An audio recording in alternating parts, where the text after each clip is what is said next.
Office of Civil Defense aminadong hindi pa handa ang Pilipinas sa banta ng The Big One. Narito ang news scoop ni Kim Gomez.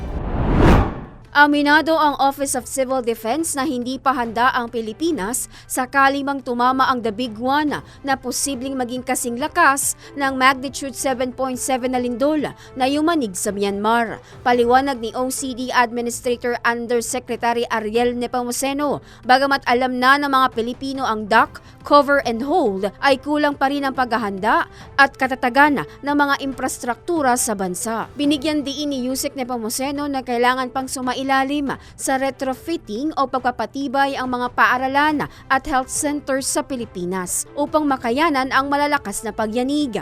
Gayunman, sinabi ng OCD official na ang pamahalaan ay nakahanda ng rumesponde dahil sumailalim na anya sa pagsasanay ang mga magsisilbing rescuer sakali mang tumama ang mapinsalang lindol. Nauna nang sinabi ng mga seismologists sa bansa na hinog na ang Marikina West Valley Fault dahil hindi pa ito gumagalaw sa loob ng 2 siglo.